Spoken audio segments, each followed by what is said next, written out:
Providenciar um lenço para o pessoal. Boa noite, pessoal. Dando sequência ao nosso Cine Debate, agora em busca do seu 21º aniversário, vamos agradecer a presença de todos vocês e chamar nossos debatedores. Primeiro eu vou chamar o Dr. Nadir Reis Brito, psicólogo clínico, especialização em psicoterapia junguiana, aperfeiçoamento em psicopatologia e prática clínica de saúde mental pelo Instituto de Psiquiatria das Novas Clínicas, graduado em Administração de Empresas e vice-presidente da Associação Brasileira de Medicina Psicossomática.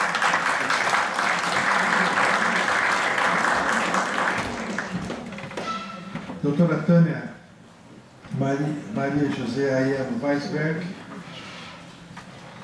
professora de livre docente em psicopatologia pela Universidade de São Paulo, orientadora de mestrados e doutorados na PUC Campinas e no Instituto de Psicologia da Universidade de São Paulo, coordenadora do Ser e Fazer, Oficinas Psicoterapêuticas de Criação do Instituto de Psicologia da Universidade de São Paulo.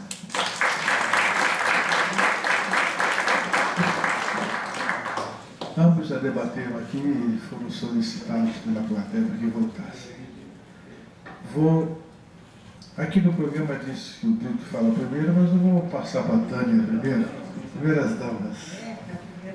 Não sei se hoje em dia isso ofende, então vamos tomar cuidado. Né?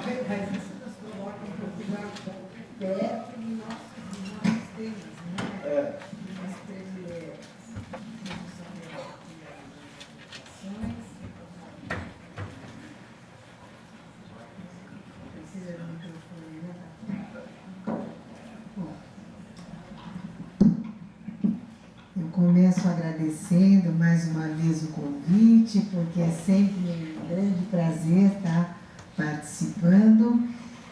Tanto é um prazer estar aqui, como ter preparado um pouquinho, pensado um pouco, como ter visto, não é? Porque existem alguns filmes que são tão maravilhosos, mas a gente às vezes precisa de um pretexto para voltar a eles, né? E esse é um filme encantador, um filme apaixonante, poético.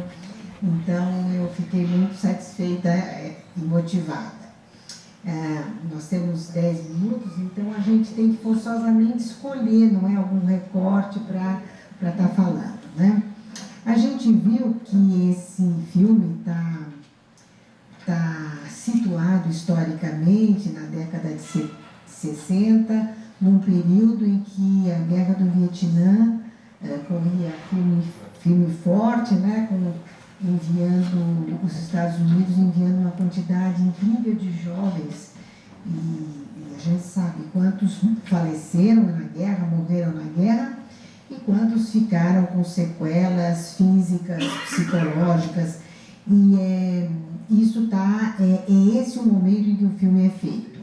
Mas esse filme, do meu ponto de vista, que me interessou muito, tem bastante a ver uma coisa que um assunto que nós estamos estudando muito atualmente nas nossas pesquisas, que são os sofrimentos sociais.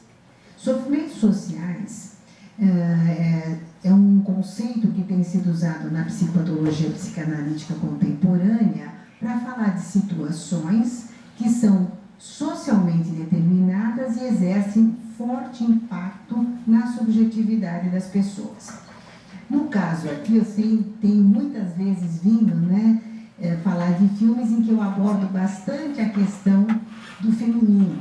A questão do feminino, para mim, ela é fundamental porque eu vejo a superação da opressão à mulher como alguma coisa que beneficia não apenas as mulheres, que beneficia todos. A opressão à mulher é um tipo de sofrimento social. Outro tipo de sofrimento social é o racismo, a guerra. Nós estamos aí cheios de refugiados pelo mundo, não é? E um tipo de sofrimento social muito conhecido no nosso país é a pobreza. e a pobreza que está muito bem retratada nesse filme, né? A pobreza do jovem, no caso, focada no jovem de sexo masculino, no homem, né? E essa escolha desse filme, ela realmente é muito... está num momento muito certo, porque nós estamos vivendo a problemática que aquele edifício de moradia marcado por um X, nós estamos todos aqui nessa cidade muito mais conscientes a respeito do que é esse desamparo radical que alguns grupos vivem. Tanto no caso ali do edifício do Paissandu, que ontem mesmo, ainda na primeira Folha de São Paulo, a gente tem uma foto do sujeito dormindo no lixo, como na questão da Cracolândia, que também mostra para a gente um desamparo muito grande. A pobreza não se trata só da pobreza material, é que junto com a pobreza material vem os chamados sofrimentos sociais, que são, segundo os teóricos que estudam essa problemática, são basicamente o desamparo, a humilhação e a injustiça. Esses dois personagens nossos aqui desse filme, eles se apresentam de uma forma assim muito feliz, a coisa muito bem articulada, porque ele contrapõe dois personagens, um altamente desesperançado e o outro com alguma esperança, ou com muita esperança, né? Então a gente tem de um lado o jovem interiorano, e aí, viu, Wimmer, eu não posso deixar de falar que tem alguma coisa ligada já ao movimento feminista. Porque se vocês pensarem bem, antes da década de 60, ou talvez um pouco mais lá atrás, a ideia de garoto de programa, ela não era concebível, caiu um negocinho aqui, ela não era concebível porque para pagar serviços sexuais você precisa ter dinheiro. Então vocês veem que quando ele consegue uma mulher que se interessa pelos serviços dele, ela trabalha no escritório, ela tem uma casa grande, ela frequenta uma festa de gente alternativa e sofisticada. Quer dizer, para alguém ser garoto de programa, é preciso ter uma mulher cliente que possa pagar. A gente poderia dizer assim, não, mas antes do feminismo, a esposa podia pagar. Não, a esposa é uma pessoa que já está cansada do sexo de casa, não é? As mulheres, antes do movimento feminista, tudo que elas queriam era não ter relações sexuais.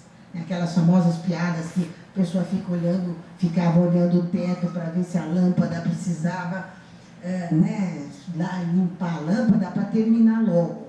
Não é? A gente fala dessa história, mas esta mulher que pode se interessar por um garoto de programa é uma nova mulher.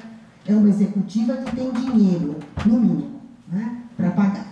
Então é muito interessante porque esse jovem vem e vejam, algumas décadas antes, não muitas, esse menino bonito, aliás, o Jon Voight realmente está muito bonito, essa juventude dele, né? Se a gente olha, o tempo castiga mesmo, né? A gente vê o Jon Voight hoje, a gente está numa faixa etária que a gente sente, né?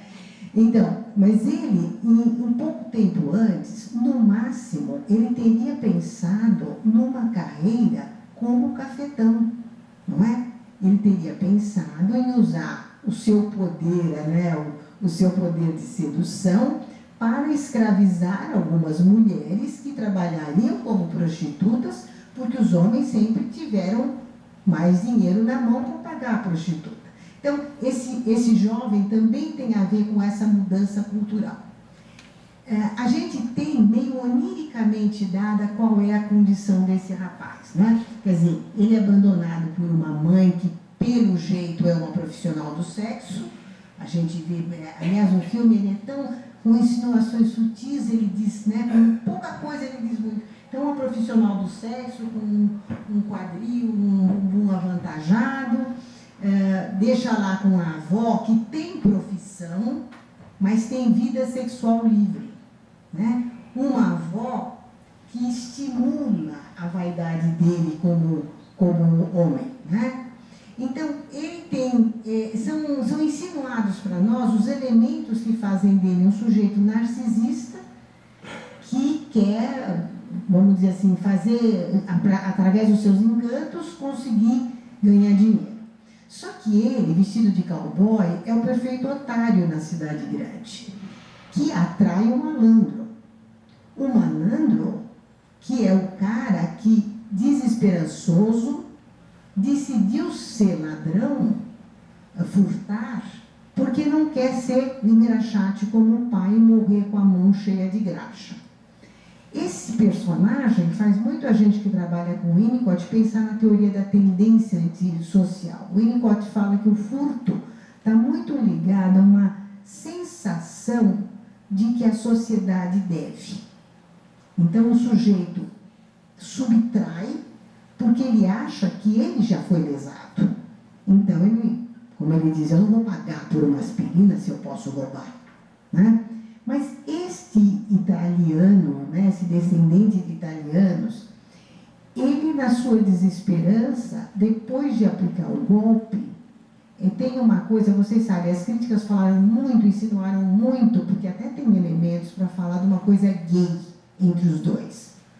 Mas me parece que é mais do que isso.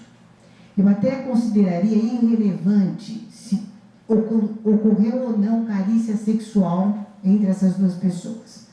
O que eu acho relevante e que fica muito lindo naquela cena quando ele reencontra depois de ter sofrido o golpe, né, do malandro, antes de lembrar que o outro tinha prejudicado, espontaneamente o John Book sorri. Depois, quer dizer, existe entre eles uma empatia, não é? Que ele sorri e diz, não vou sorrir coisa nenhuma, você que aplicou um golpe. Mas existe alguma coisa especial. Desenvolve-se entre esses dois homens uma solidariedade muito peculiar, muito bonita. Eu, como não sou freudiana, acho, desculpem os freudianos, eu acho a maior bobagem pensar que as relações humanas derivam da sexualidade. Para mim, a sexualidade é um dos modos pelos quais se estabelecem as relações humanas. Na vida da gente, se vocês fizerem as contas de quantas pessoas vocês tiverem envolvimento sexual e quantas pessoas são importantes na vida, vocês vão ver que a sexualidade é uma parte importante, mas é uma parte, né? Então, eu acho que esse encontro dos dois, que acaba sendo pautado por solidariedade, traz uma transformação na vida de cada um. O Rico, com o seu sonho da Flórida, ele proporciona ao Joe uma experiência de cuidar, né? O Joe acaba cuidando, ele ataca um homem para conseguir o dinheiro para levar, ele diz, o meu filho, sonhando e mentindo. Mas o que é mentira, que ele ia dizer, olha, eu tenho um filho doente, é uma verdade emocional. Ele sente o Rico como alguém de quem ele precisa cuidar. E o Rico ganha um pai que ele não teve, porque o pai do Rico, de verdade, era incapaz de trazer mais de $2, portanto, não cuidava da família. E o rapaz, o Joe, consegue cuidar do Rico. Então, o Rico ganha de presente um afeto cuidadoso e paternal. Em compensação, o Joe ganha a Flórida. A Flórida como um lugar onde ele pode se desfazer da fantasia, não só fantasia inconsciente, consciente, mas da fantasia mesmo dos trajes de cowboy, e ter uma conversa rápida, mas significativa com uma garçonete, ou seja, uma mulher que não paga por sexo e que ganha a vida trabalhando. Ele volta para o ônibus e diz, estou pensando em trabalhar, porque é mais fácil. Vai ser mais fácil do que ser profissional do sexo. Portanto, o filme, no meu ponto de vista, ele termina altamente esperançoso. E da parte do Rico, com a melhor morte possível, porque de uma certa forma houve um resgate porque ele se tornou importante para alguém. Então, todas aquelas coisas do gay, não gay, etc., me parecem, eu diria, irrelevantes. Eu vejo como relevante toda essa transformação que acontece a partir desse encontro. Um encontro marcante, significativo, um encontro, digamos, transformador. Eu fico por aqui porque tem outros aspectos, mas só para a gente poder trabalhar.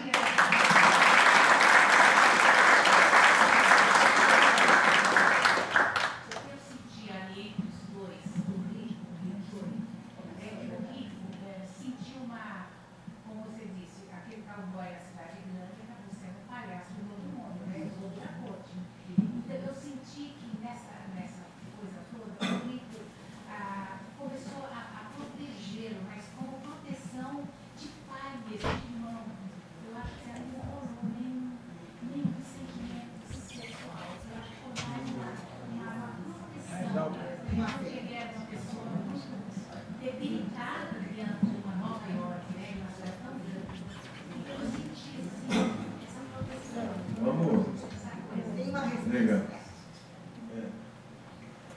Bom, primeiro, obrigado, né, por estar aqui. Fico feliz de estar aqui com vocês novamente. Obrigado, Wiener, mais uma vez pelo convite, né?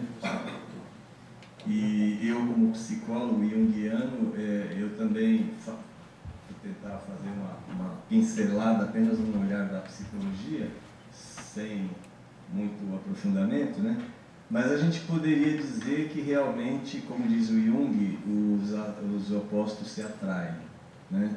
Porque o papel desses dois personagens é, de uma certa forma, um complementa o outro, porque um é ilusão e o outro é uma realidade, né?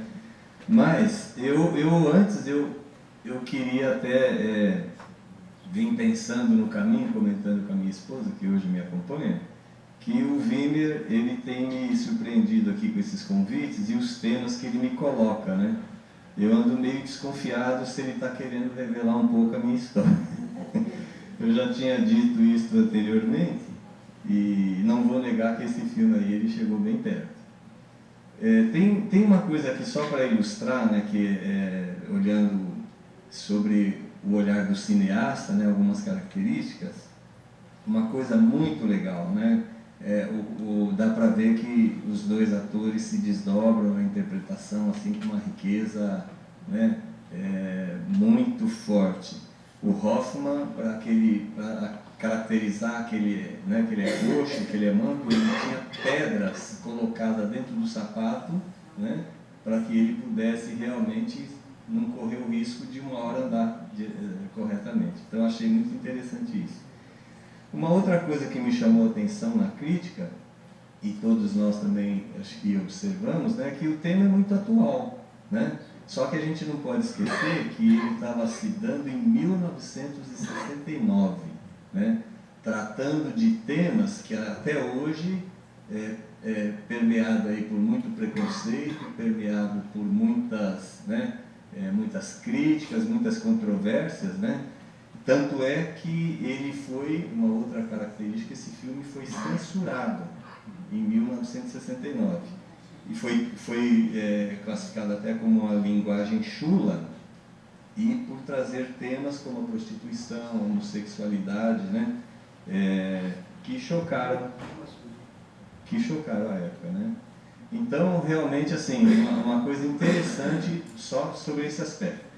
Agora, eu quero pincelar apenas, né, acho que a minha colega aí, a doutora Tânia, fez um comentário muito legal, e eu quero, dentro desse contexto, desse panorama que ela coloca, eu queria olhar sobre as duas coisas que permeiam a nossa vida, que permeiam a vida da pessoa, do ser humano, né? Que é a ilusão. Todos sonhos, né? Isso é do ser humano, sonhar. E às vezes pode levar a uma ilusão. E a outra questão, que também é muito presente na vida do ser humano, é a solidão, né? E a solidão é uma realidade que principalmente está presente numa cidade grande, né? Se a gente vê a saída dele lá do Texas, né? Ele puxando papo, ele querendo conversar, e à medida que avançava para a cidade grande, a frieza do ser humano ia se ressaltando, né? Eu lembro até de uma época que eu era do mundo corporativo, e um representante da Bahia veio para São Paulo com a filhinha dele, e ele me contando que ela chegou no metrô, né, e bom dia, e bom dia, e bom dia. Daqui a pouco ela virou e falou: papai, ninguém me responde. Filhinha, nós estamos em São Paulo. Então, uma coisa que também eu queria observar, a gente pode ver que a história dos dois, na verdade, retrata a história de muitas pessoas de uma cidade grande, né? Se a gente pensar, por exemplo, no tema, o Perdidos na Noite, a gente poderia dizer que o John Book, né, que saiu lá com uma ilusão de ser o garanhão, de sair da pobreza para se enriquecer numa vida fácil, né? Ele saiu com uma grande ilusão. E o personagem do Ritsu, do Rico, né, do Henrico, ele já vivia as consequências da realidade de estar dentro dessa sociedade, né? Talvez aí, como disse a doutora Tânia, em contraponto à história do fracasso do pai, ele foi para uma cidade grande construir e na verdade ele construiu, foi uma sobrevivência precária, né? Então, eu acho que entra uma questão aí também que às vezes a gente, no conforto, né, do nosso lar ou de uma vida mais comedida, como disse o Chico Anísio uma vez, né, quando se diz assim, mulher de vida fácil, né, onde está o fácil? Né? O que é esse viver, essa troca, né, sempre esse mistério daquele que vai aparecer na tua frente?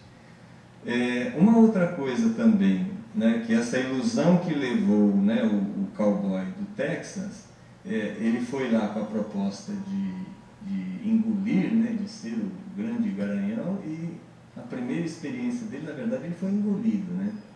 Aquela senhora com o cachorrinho ali era uma prostituta de alto nível, no outro, né, não era lá da Rua 42, mas, né, o feitiço parece que virou contra o feiticeiro. Eu nem me atrevo aqui perto do Wimmer, né, a dizer que eu cantaria o trecho de uma música, porque o Wimmer é cantor, como vocês sabem. Mas eu acho que os poetas, os artistas, né, eles têm uma sensibilidade muito grande, às vezes, para expressar pela música todo esse pensamento, toda essa forma, né, do viver humano. E né, se vocês me permitem, eu gostaria de citar aqui a música do Caetano Veloso, Sampa, né? Não sei se vocês lembram, eu vou ler um trechinho aqui só para a gente relembrar, que ele dizia que alguma coisa acontece no meu coração, só quando eu cruzo a Ipiranga com a Avenida São João, né? Para quem é de São Paulo, sabe que aquele cruzamento ali foi à noite, né? E ele diz: quando eu cheguei por aqui, eu nada entendia da pura poesia concreta das tuas esquinas, mas da deselegância discreta das tuas meninas, né? Então já esse impacto de quem vem de fora e tromba com a frieza, né, de uma cidade grande, né?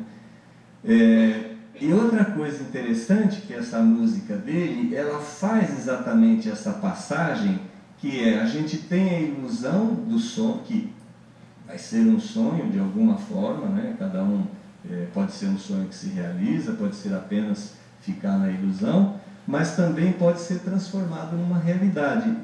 E essa música também, ela fala no finzinho, né? Quando eu te encarei frente a frente, não vi o meu rosto, chamei de mau gosto que vi, e foste um difícil começo. E quem vem de outro sonho feliz de cidade, aprende depressa a chamar-te de realidade, né? Então é muito interessante que esta letra dessa música, parece que ela traz uma síntese desses dois personagens que ao mesmo tempo parecem opostos, mas eles se unem, se encontram naquilo que é muito do próprio ser humano, né? Eu tenho o poder de ter a ilusão e também de viver a realidade, de construir uma realidade de acordo com as minhas escolhas.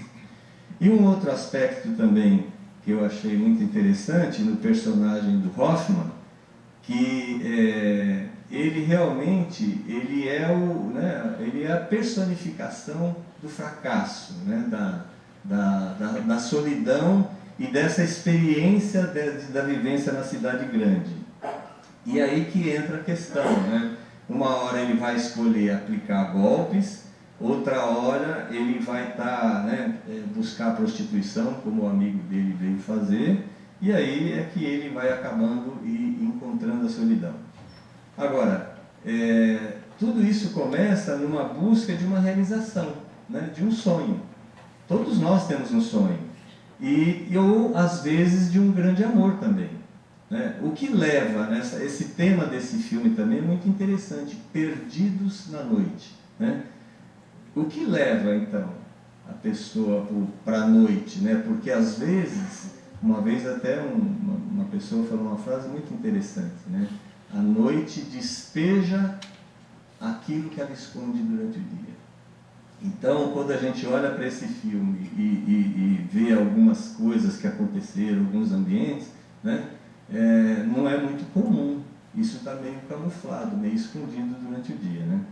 Agora, eu até queria, para a gente poder rir um pouco, eu lembrei de 2 casos de amigos meus do passado, né? Da época da boemia, né? Que sempre quando se sentava para contar uma história, né? Às vezes surgiam umas coisas absurdas. E o interessante é assim, né? Eu estou falando aqui de um rapaz na época de 28 anos, 30 anos. Então ele disse que foi num forró e lá no forró, depois de uns 3 embelezadores, como ele dizia, né? Você toma 3 embelezadores, não existe mais ninguém feio, né? E ele acabou, disse que saiu com uma senhora moça, ou uma moça senhora, que quando ele acordou de manhã, que ele olhou para o teto e tinha um espelho, ele não acreditava de quem era a avó dele que estava do lado dele, né? E aí ele, sóbrio, aquelas alturas, né, sóbrio, ele pegou e pensou assim, como que eu entrei aqui? Como é que eu cheguei aqui? Não teria nada demais, né? Mas se as idades fossem compatíveis, mas um rapaz de 30 com uma senhora parecendo uma avó é um pouco difícil. E aí aquele comentário triste, mas, bem, você não olha para mim, por que você não olha? Aí, não, mas é o meu mau hálito, de manhã eu tenho um hálito muito pesado, não dá para olhar para você. Mas na verdade ele dizia o seguinte, ele estava arquitetando uma forma que o problema ele já estava lá dentro, mas como sair? Como é que eu saio agora? Aí é lógico, né? Era plena 9 horas da manhã, mais 2 embelezador, disse que saiu até de abraçadinho, dando bom dia para todo mundo, né? Então isso é muito interessante. E a outra coisa também, que outro doido me conta, numa dessas de viagem, né, de uma cidade para outra, os amigos saíram para balada, etc., e depois deixaram ele sozinho na rodoviária para pegar um ônibus que sairia por volta de 4 da manhã. Então, o que fazer, né, das 2 às 4 enquanto eu espero o ônibus? Aí, né, é o que esse pessoal foi buscar, né, buscar as pessoas que estão rondando aí pela noite. E aí ele disse que também já alcoolizado, acabou se relacionando lá com uma moça e foram para o apartamento dela, etc. E lá ela diz assim, olha, eu tenho um problema de útero baixo, por favor, eu só peço que você venha por trás, eu não quero que você me ponha de costa para vir pela frente, porque eu posso me machucar, né? Então, tudo bem, aconteceu. E disse que depois, no dia seguinte, também no ônibus, indo embora, ele estava refletindo, mas uma mulher da noite de útero baixo, né? Aí ele se deu conta que ele não tinha visto a vagina dela. Então ele falou assim, acho que eu saí foi com um travesti. Então, é aquela história, né? Mas eu falei isso assim para brincar, mas no fundo tem muito de sentimento, né? De todos aqueles que também perambulam pela noite, que estão perdidos, ou que às vezes até vão em busca de uma companhia, né? pode ser até de um amigo, como o Book encontrou, ou até a busca de um amor, não importa, né? Mas da outra forma, eu também acho aqui uma música que muitos aqui, eu acho que também compartilham comigo de uma idade que a gente já passou dos 40, né? Quem não ouviu falar da música Ronda, né? De noite eu rondo a cidade a te procurar sem encontrar, e em todos os bares você não está. Essa é a minha primeira caminhada, né? Então, o Henrico, né? Ou o Book, os dois, né, possivelmente em algum momento tiveram essa passagem, né? Porque aquela pessoa que perambula pela noite, que está buscando, né, uma companhia, ou chega um determinado momento em que até essa busca passa a ser uma justificativa, né, para você poder justificar os seus atos. Porque às vezes você tem uma decepção e você vai para a noite para afogar as mágoas, para espairecer. Mas depois você se acostuma com a noite. E a noite acaba virando a tua companheira, né? Por isso que essa música Ronda, ele fala no final, né, que ele fala que acaba encontrando, que hei de encontrar, nem que for bebendo com outras mulheres. E neste dia então vai dar na primeira edição cena de sangue no bar da primeira, né, da Avenida São João. Ou seja, os poetas têm a facilidade até de expressar as nossas frustrações aí pela música. E para concluir, eu apenas diria para vocês o seguinte, né, que a vida no fundo ela é muito curta, né? Então a gente não pode deixar de viver o nosso sonho, não importa qual seja esse sonho. O Book foi atrás do dele, e deu no que deu, mas pelo menos ele tentou, ele não se omitiu. O Henrico, ele era um sobrevivente, que ele acabou encontrando um amigo, né, que pelo menos o levou para o sonho que era estar na Flórida, né? Mesmo que ele chegasse lá, desse aquela última olhada para o mar, que o mar é o infinito, e ele também encontra o caminho para o infinito. Então, no fundo, é muito bonito. E eu acho que eu fecho com aquela frase do Chaplin, que ele disse: o homem que se afasta dos seus ideais, ele continuará a existir, porém ele deixará de viver, né? Então acho que a gente teria que fazer uma reflexão e buscar os nossos sonhos, mesmo que às vezes possa ser uma ilusão. Ok? Muito obrigado. Hein?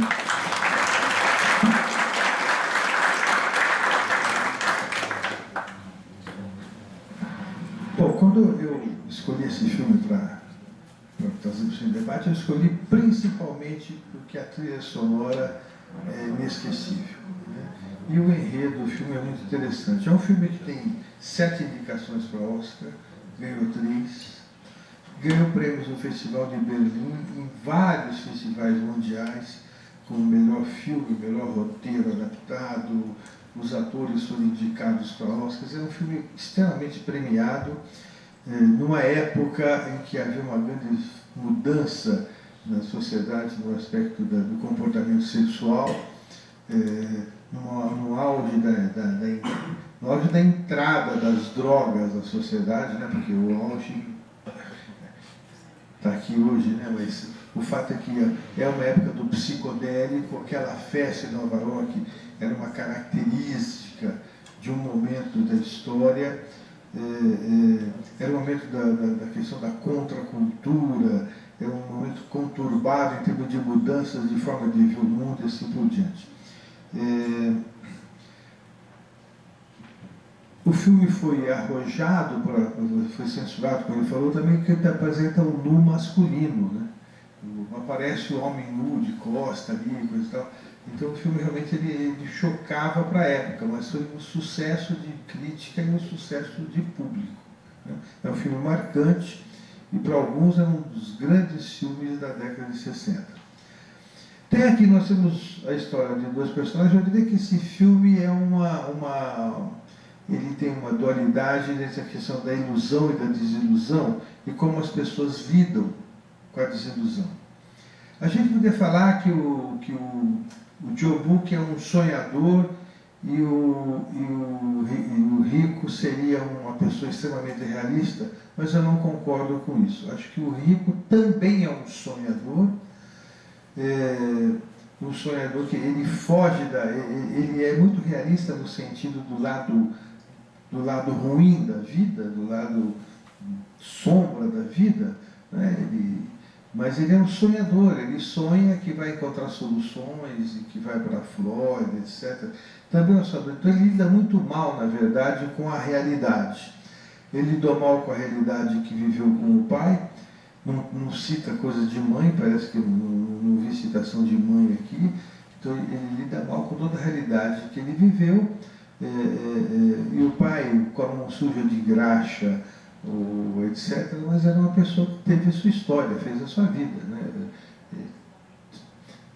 Tanto que ele foi lá ver o túmulo do pai, etc. Ele não aceitou aquela realidade do pai. Então essa é uma pessoa que lidava muito mal com a realidade, ele lidava da pior forma possível. A gente confunde isso com realista e realidade, isso é um recorte da realidade. Já o Joe Book também ele cresce numa outra realidade ilusória, narcisista, de uma avó que o sensualiza, talvez uma mãe também, e ele acredita que o mundo é aquilo que ele viveu. Essa é a realidade que ele tem. Então, o filme mostra o processo de transformação das pessoas à medida que vão lidando com as frustrações que a vida lhes traz, ou as frustrações que eles mesmos provocam em suas vidas, por lidarem mal com a realidade. Então, a viagem de ônibus dele é marcante, aquela descrição. Ele sai, everybody's talking about, né, todo feliz da vida, coisa e tal, lá se achando, mastigando o chiclete de boca aberta, andando com a mala, quer dizer, eu sou cheio de si, né, e sem olhar a realidade, assim, o entorno, né, e vem aí no ônibus e vai começando a perceber que as coisas mudam. Chega em Nova York, as coisas mudam, mas o fato é que ele não tem a habilidade de aprender com a experiência. Ele continua não percebendo as coisas. Vai lá, sai com dois caras, a mesma história se repete sempre do mesmo jeito, é enganado pelo rico, enganado por várias pessoas, e ele não desenvolve uma defesa para isso. Então ele dá muito mal com a realidade. Ele foge de um jeito e o rico foge do outro. E o processo de transformação vai evoluindo na vida dele. E o menino que não era lá um marginal, embora tivesse umas brigas lá na adolescência, ele mostrou nos flashbacks que fez, ele não era um cara do mal. Ele vai se transformando num cara do mal, né? Então, assim, é um processo de transformação e que tem o auge da transformação dele, eu acho, por positivo, quando existe uma personagem no filme que o percebeu como pessoa. Só uma pessoa o percebeu, que foi a garçonete da lanchonete no fim. Ela gerou uma transformação nele, no sentido de pensar, pensando bem, eu acho que eu estou iludido, né? Eu acho que é melhor eu viver agora a realidade, que é trabalhando que se faz as coisas. O rico era uma pessoa muito comum dos fracassados. Eu vou falar a palavra que se fala, é chula, mas assim, muito comum dos fracassados que é contar com o ovo na coisa da galinha. Né? Acha que a coisa vai acontecer e não faz a realidade, não transforma. O rico tem esse perfil que é muito comum encontrar pessoas que estão sempre achando que tem uma solução mágica, mais ou menos como a gente eleger um presidente e achar que ele vai resolver o nosso problema, né? Um pouquinho assim. Já caímos em diversas ilusões ao longo de todos esses tempos, né? E vamos cair, a maioria vai cair de novo na próxima, independente de quem for, né? Porque a gente tem a ilusão de que alguém vai fazer algo por nós. Então, esse processo de transformação leva ao nosso Joe Book a conversar, a ter uma mulher que conversa com a pessoa dele e gera nele uma transformação, né, no sentido de ele pensar, se enquadrar na realidade da vida, que é fazendo o que tem que ser feito, que a gente evolui. Quando se fala correr atrás do sonho, eu não sou muito chegado a essa história de correr atrás do sonho, não. Eu conheço muito mais gente que se deu mal correndo atrás do sonho do que gente que correu atrás do desejo, daquilo que eu quero, daquilo que vem de dentro de mim, daquilo que eu posso tornar real.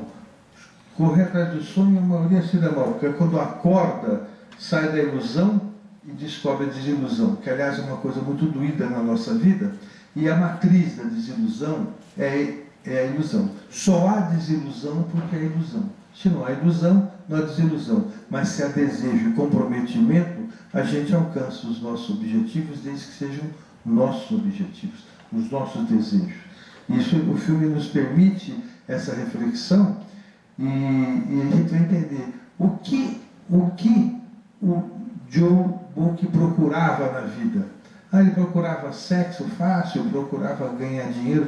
Isso é uma visão superficial do desejo dele. Ele buscava, na verdade, ter um significado como pessoa, porque ele nunca teve. Então ele buscava isso. Através dessa coisa narcísica e vaidosa, superficial, até ingênua, o que ele procurava, na verdade, é o que a maioria de nós procura: ser uma pessoa, ser visto como pessoa, ter significado na nossa existência. É isso que ele buscava. E o rico não tinha a mínima condição de procurar isso, porque já estava totalmente destruído como essência, né? Uma pessoa destruída. É isso que eu queria falar, pessoal.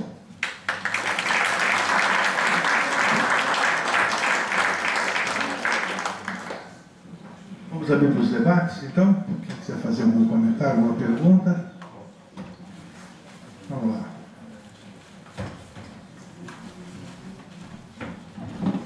Alguma pergunta? Queria falar a respeito do encontro, né? Que o encontro modifica muita gente, né? Como ele teve um encontro, a garçonete também modificou ele, né? O encontro é uma maneira de modificar a gente para melhor, né? Deixa eu fazer um comentário sobre isso que eu comentei. Quer dizer, isso é o que eu acreditei a partir de ter visto o filme. Eu não sei se o filme continuando, ele teria se transformado tanto como eu, numa visão romântica, acredito, né? Essa também é um outro lado. Quer dizer, a gente fica com essa sensação, mais ou menos assim, como que eu quero que seja isso. Eu não tenho certeza que é isso, né? Mas, em todo caso, tomara que seja. Até porque a gente, ao longo do filme, torce por ele, né? Eu, pelo menos assim, eu torci por ele, no sentido, eu não queria que ele batesse no cara, eu queria que ele se desse bem, né? Então a gente torce por ele, e aí, então, no fim, a gente acaba torcendo por ele, ainda acha que o cara tem jeito, né? Mas, Wimmer, deixa eu dizer uma coisa em relação a isso. Eu acho que, de toda forma, há um momento que ele tira a fantasia, ele se humaniza de tal forma, não é? Ele está tendo a camisa é até um pouco curta, ele não conseguiu a de Palmeiras, porque ele deixou a de Palmeiras pro rico, né? E se você pensar, nós estamos falando, você falou uma coisa que me fez lembrar uma cena que me parece fundamental. O filme é muito detalhista, que é aquela cena do cachorrinho da mulher que não tem filhos, que eles colocam uma peruquinha no cachorrinho. Ele parece que tinha sido para a avó um pouquinho, uma coisinha assim, né? Um bebedozinho que a avó mimou. Então, eu contraporia esse momento, assim, que todo esse narcisismo dele, eu acho que você tem razão, que é a busca de um sentido de um valor. E ele não tinha um valor verdadeiro. Na verdade, ele estava com a avó porque a avó não soube dizer não para a filha, mas é um pouco um cachorrinho. E a hora, quer dizer, do cachorrinho para o cowboyzinho, e na hora que ele tira a roupa e ele fala com a garçonete, eu sei que a gente não sabe o futuro, mas pelo menos naquele momento há uma superação. E claro que eu sou como você, eu gosto de torcer para que continuasse, né? Mas não deixa de ser uma vitória em si mesmo aquele momento, eu acho. Uma transformação ali, a gente não sabe. Isso acontece com a gente também, né? O quanto que a gente consegue manter Muitos de nós, a gente dá uma melhorada em alguns aspectos e depois o nosso problema é manter, a gente escorrega. Aí daqui a pouco a gente fala assim, puxa, eu me toco e eu já tinha me tocado há 10 anos, mas preciso me tocar depois. É verdade. Agora, até a questão até o engano pode falar, quer dizer, o simbólico, né? O simbólico dele mudar a roupa e mudar a consciência dele e ouvir uma pessoa que fala com ele, não a pessoa que quer usá-lo, né? Porque todas as pessoas que ele se inclusive a avó, usavam ele, né? E ele então ali ele muda, o simbolismo é esse, né? Eu só queria...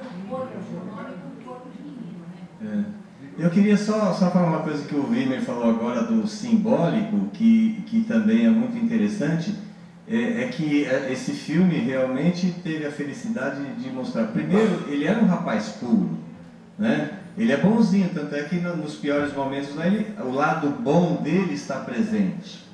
Agora, tem uma coisa que talvez essa busca, ou essa incorporação desse cowboy, segundo aí o olhar do Jung, seria o persona, a personagem que ele assumiu, porque ele também foi vítima de violência. As experiências de vida dele com aquela menina que compartilhava sexo com vários amigos, depois me parece até que ele foi violentado com aquela turma que tirou ele do carro, isso criou dentro dele também um lado, né, que estava na sombra, porque, na verdade, o que esse filme mostra, aquilo que todos nós temos, né? Aquilo não é do outro, isso me pertence.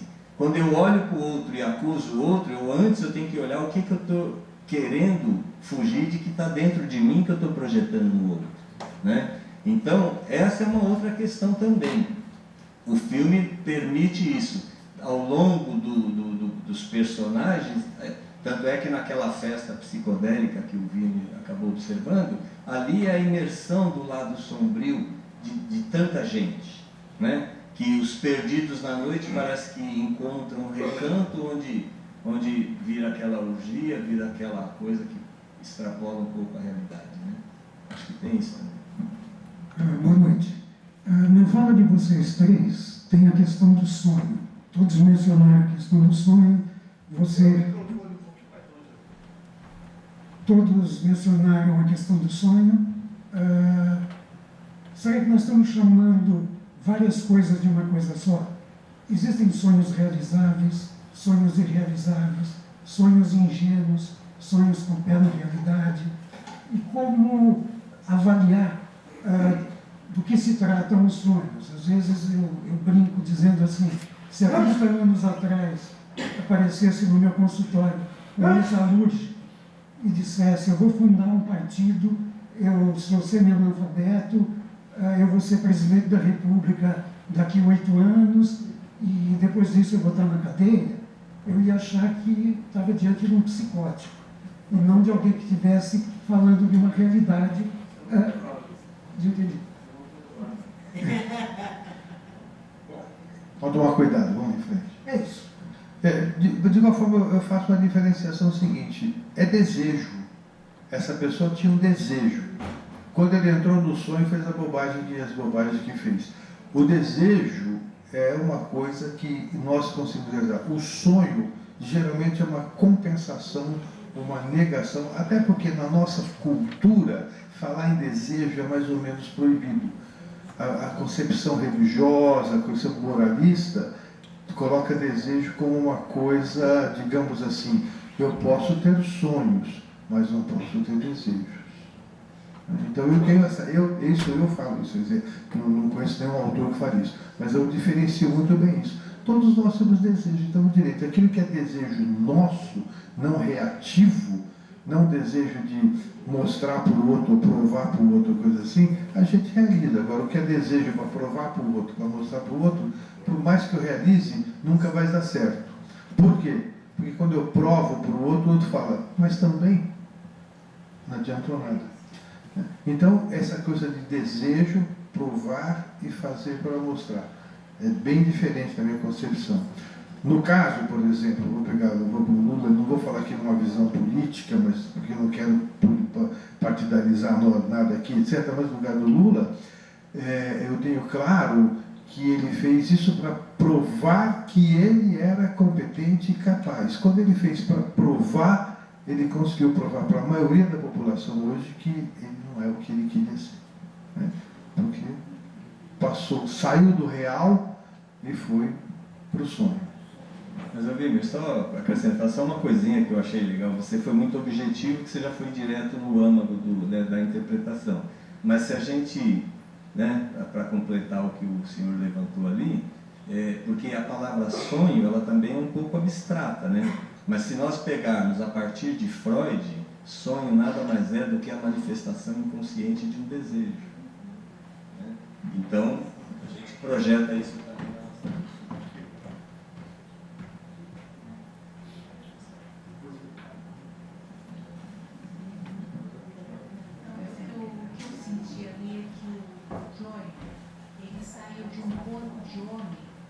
Para se transformar num corpo de adolescente, de criança.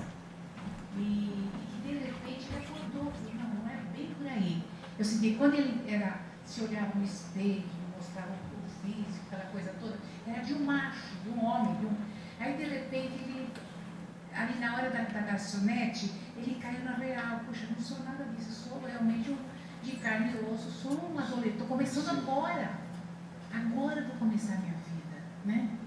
Então eu senti isso daí nessa. Né?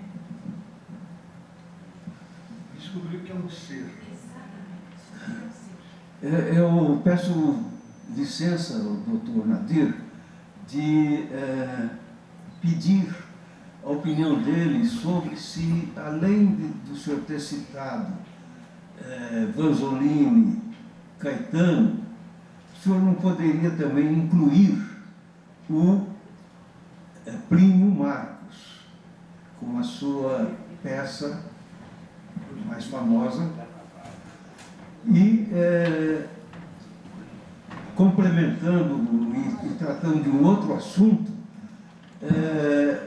eu fiquei um pouco estranhando um pouco o fato de o DVD mostra o título do filme e o título do filme que seria o título para usado no Brasil, igualzinho o título americano, quer dizer, de uma pessoa singular, que é efetivamente, no meu modo de entender, o principal de tudo.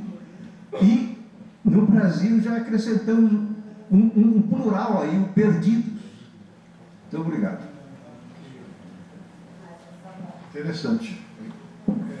Eu queria dizer o seguinte, o filme, ele mostra a solidão, sempre, uma cidade solitária, as pessoas sozinhas, cada uma procura, ninguém sabe do que, talvez de si mesmo ou não. Quer dizer, eu acho que isso representa a sociedade americana na década de 60, com aquele trauma do Vietnã. Porque em 69 já tinha dado coisa ruim, sabe? Já tinham tomado a embaixada americana lá em Saigon, quer dizer, o sonho americano já tinha ido para o prédio. E esse diretor desse filme teve a coragem de colocar no filme isso tudo aí. É o que eu queria expor. Não sei se vocês concordam. Tudo bom? Posso falar? Duas coisas que me surpreenderam muito no filme. Aqueles flashbacks, especialmente do Joe, que para a época que o filme foi feito, eles é extremamente rápidos e a gente às vezes vê assim, cenas de realização, né? Ele entrando no apartamento e o retorno é muito rápido, de modo que a gente não se perde, né? Achando que aquilo está acontecendo. Uma volta para trás e pega, alinhado de uma maneira extremamente feliz. Outra coisa é que o diretor, ele é daqueles diretores que focalizam o rosto.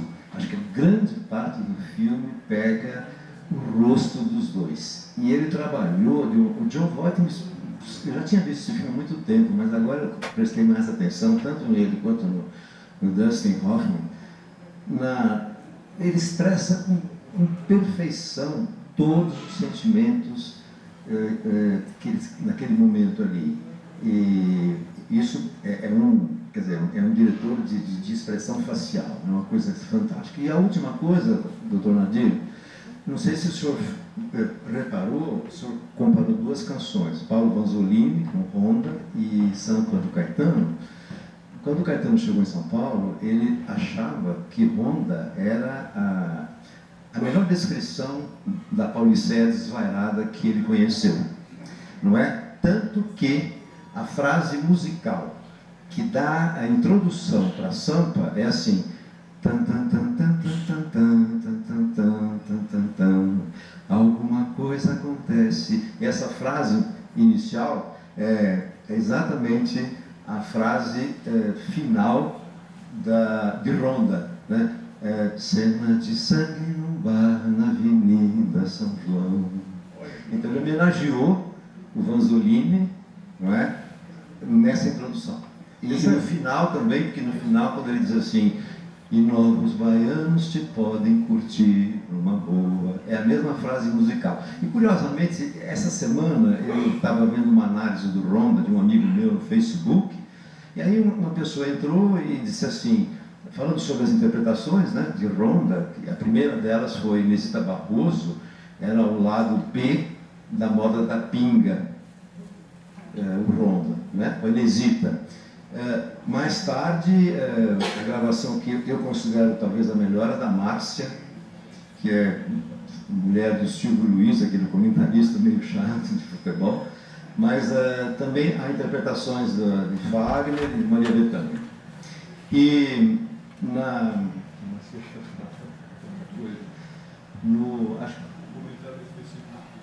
o comentário do Facebook, ele disse o seguinte, que ele achava que, de certa maneira, havia plágio nessa história. E eu, então, com muito cuidado, para não ofender ninguém, disse o seguinte: isso não é plágio, é música incidental, que é o direito que você tem de aproveitar-se de uma canção, de uma outra canção, que você coloca na sua música. O próprio Tom Jobim, quando ele fez Insensatez, ele se baseou no concerto de Chopin. Obrigado pela contribuição. O Dan é o nosso plateia aqui desde o começo desse debate, há 20 anos, você acompanha a gente aqui, e por ser uma pessoa da música que gosta de cantar, nós acabamos muitas vezes compartilhando aí nos bares da noite, cantando juntos, ele umas músicas no repertório impressionante e eu cantando as minhas. Mas legal a tua apresentação para nós aqui. Beleza. Acho que o pessoal está na hora de acabar. Eu quero pedir para a Duda ver se ela consegue. Se consegue, não. Se ela pode tocar para nós Paulicéia, Paulicéia não. Ronda então você toca para nós as duas aqui, mas você tem que aprender a tocar Paulicéia desairada também, depois eu falo dela. Eu só tenho os nossos brindes aqui. Eu quero agradecer a presença de todos vocês, quero uma salva de palmas para os nossos debatedores.